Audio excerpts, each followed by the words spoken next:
Most people over 50 reach for a pain reliever, feel a little better for a few hours, and assume they've handled the problem. The joint still aches the next morning, the stiffness returns after you've been sitting too long, and eventually you just accept that this is what getting older feels like. But that assumption is wrong, and the cost of holding on to it is much higher than most people realize. Doctors prescribe anti-inflammatory medications because they work fast and they're easy to measure, but they don't touch the underlying tissue damage that's been building for years. Two ingredients sitting in your kitchen right now actually interact with that damage at the biological level, and the reason they work better together than either one alone comes down to what's happening inside your synovial fluid right now. By the end of this video, you'll know exactly how to mix and apply this combination, and you'll see why the order and temperature of preparation actually matter. There's also one environmental factor in most kitchens that can deactivate the gingerols before they ever reach your skin, and if you don't know what it is, you could do everything else right and still get almost no benefit. We'll cover that specifically in the preparation section. Because without addressing joint inflammation at the tissue level, cartilage breakdown continues quietly in the background, even on the days when the pain feels manageable. That's the part nobody talks about, and it's the part that determines how well you'll move 5 years from now. Pay attention here, because most people have this completely backwards. The problem isn't the pain itself. Pain is just the signal. The real damage is chronic low-grade inflammation that quietly breaks down cartilage and thickens the synovial fluid your joints depend on for smooth movement.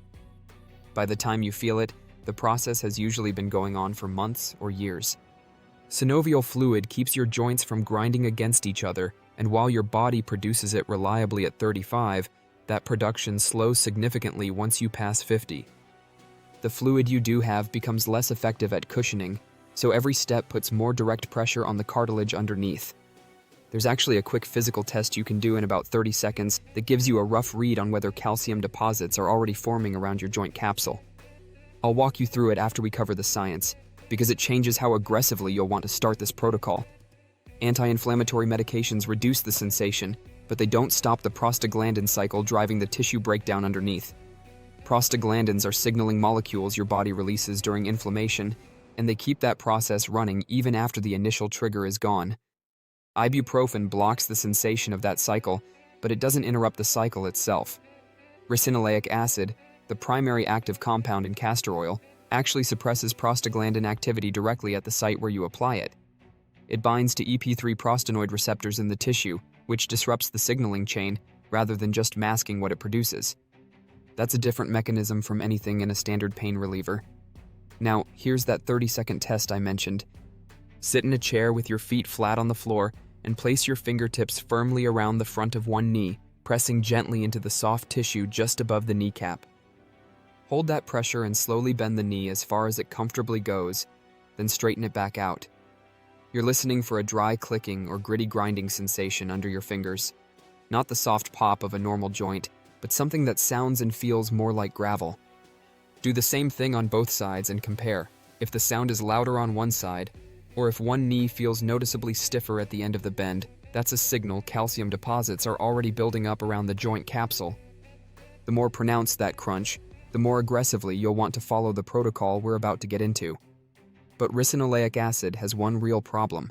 If you apply castor oil alone, you're only getting roughly half the benefit because of how slowly it penetrates the layers of skin and fascia between the surface and the joint tissue underneath. The absorption pathway is the bottleneck.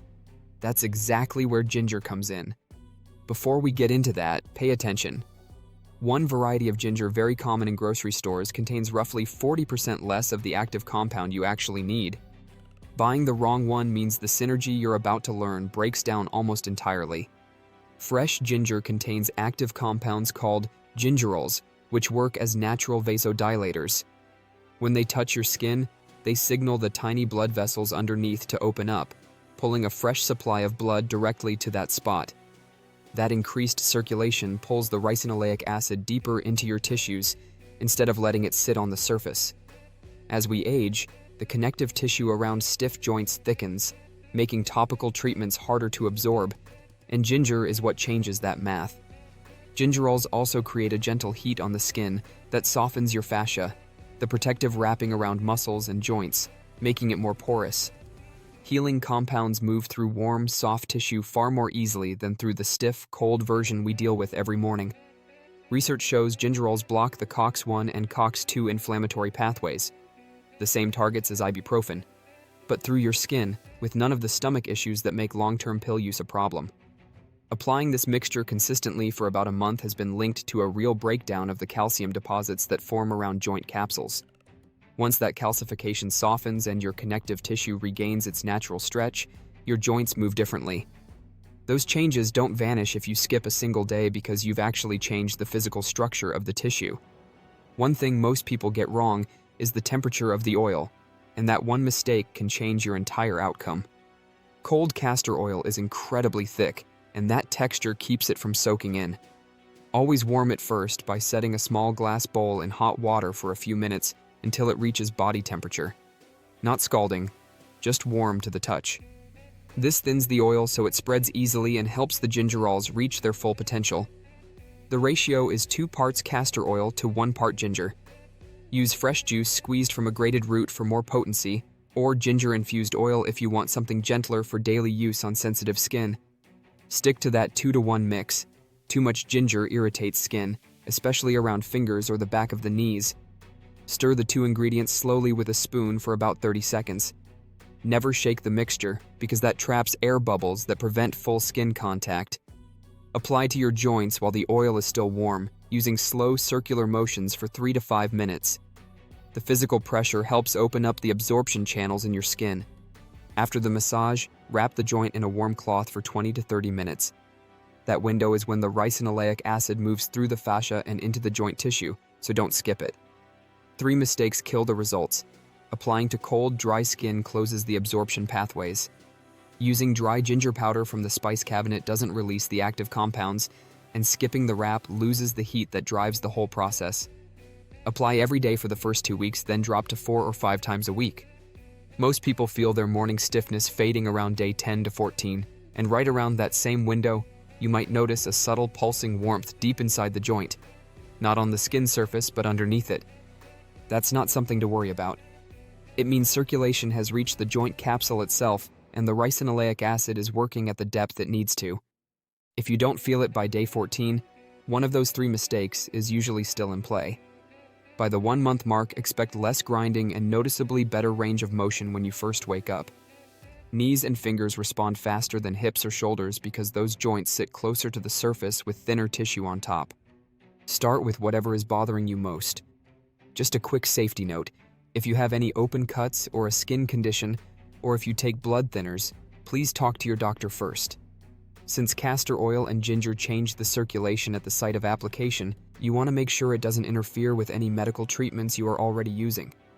When you combine the ricinoleic acid in castor oil with the gingerols found in fresh ginger, you give your joints a level of direct tissue intervention that standard pain medication just can't match. This mixture targets the exact spot where the breakdown is happening, so I want you to mix your first batch tonight and apply it right before you head to bed. Because your body handles most of its tissue repair while you sleep, using that overnight window is the smartest way to see results.